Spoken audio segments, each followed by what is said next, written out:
Good day and welcome back to another DBZ Dokkan battle video, and in this video we are going to take a look at, well, we're going to complete the Champa or whatever you want to call it, God of Destruction event in the Epic Transcendent God of Destruction Assemble event in DBZ Dokkan Battle Global. So we are rocking a extreme tech team here.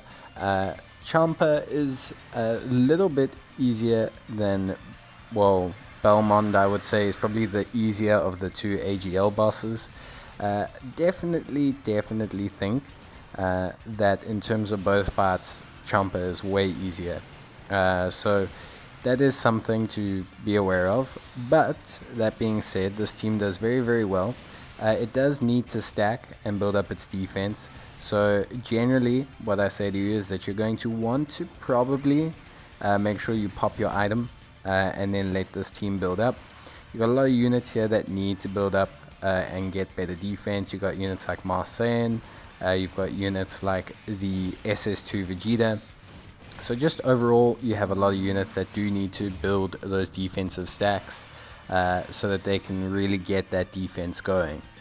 In terms of most important units, I definitely think if you have double Janembas, that would help. I think Janemba's really good, especially if you can get his 2 rainbow orbs.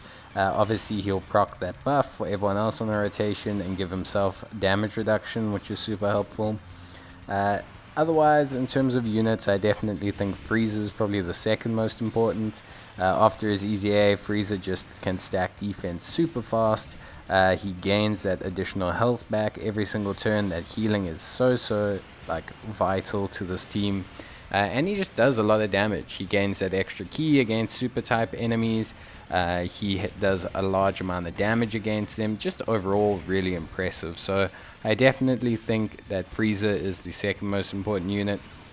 Other than that, Tech Caulifla of course is super important for that evasion, that dodge chance.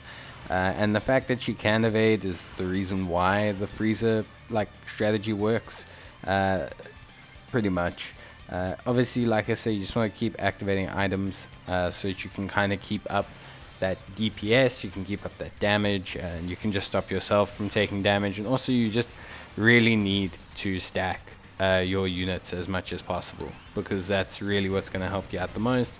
And where you can try and take turns, units like Tech Golden Frieza here don't take a lot of damage if their full passive is active. So that is something super important to just be aware of. Obviously it does help out, and where you can take turns to conserve those items, get those heals.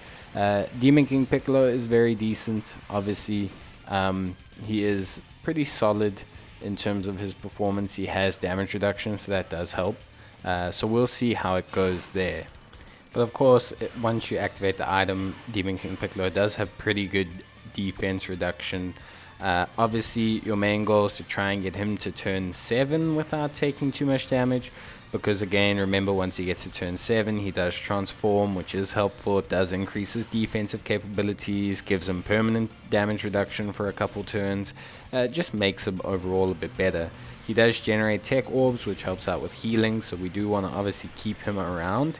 And yeah, so it's just very important. On the, the Saiyan side here, you can kind of see we got Vegeta, we got Marseille.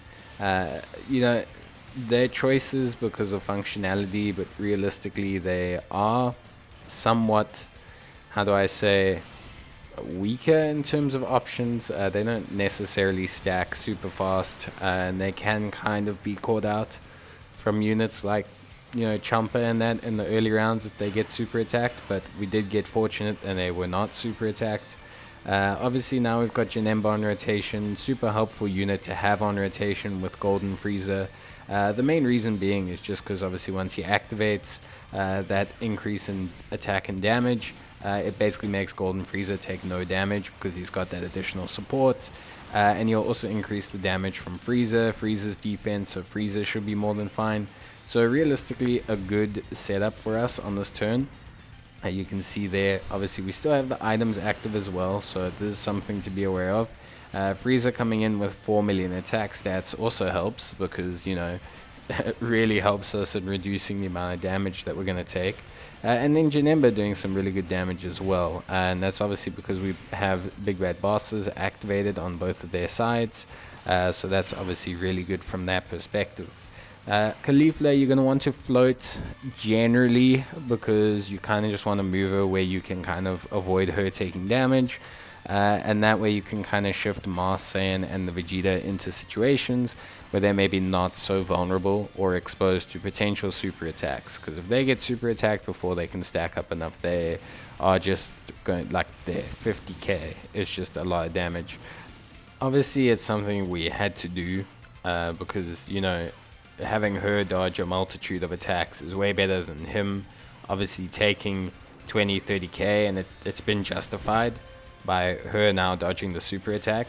So at the end of the day, you sometimes have to weigh up these options, and you can lose. I mean, very easily he could have got super attacked, and then that's pretty much it from us.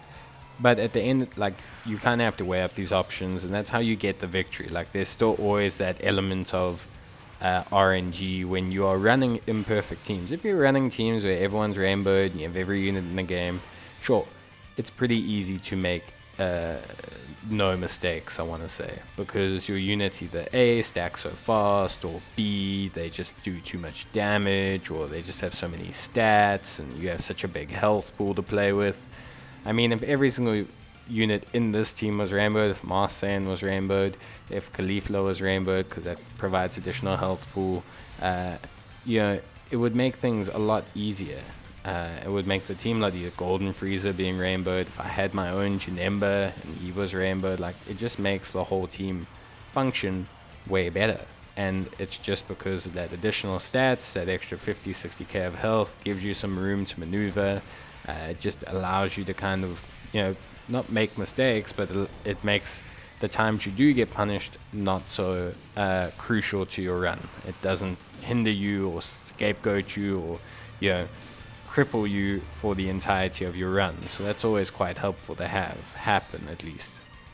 So beyond that, though, everything is going somewhat okay. Like you can see here, we are somewhat managing to build up the defense of Mars Saiyan, but he is obviously struggling a little bit. We do manage to activate both Janemba's support, and we manage to activate his damage reduction, which is super helpful. When he gets that damage reduction, Janemba is pretty strong. I'm not gonna lie, he's pretty damn strong, so obviously that is super helpful. Mars Saiyan does do a decent amount of damage, and he is lowering defense, which, you know, isn't the most pivotal thing, but it does always help. And so we are okay at this point in time. Our main thing is, of course, we're kind of just waiting for Frieza to be able to do a large portion of damage. We do have the guaranteed crit coming next turn, which is always quite helpful. Obviously, you can see there Frieza's gone into his gold form. He has a very solid amount of defense as well, and we're now healing a very large portion back each turn. So at this stage, Frieza is going to be very hard carry and determining a lot of our success on the run. He has the whole way through, but right now he's definitely our pivotal performer in terms of run.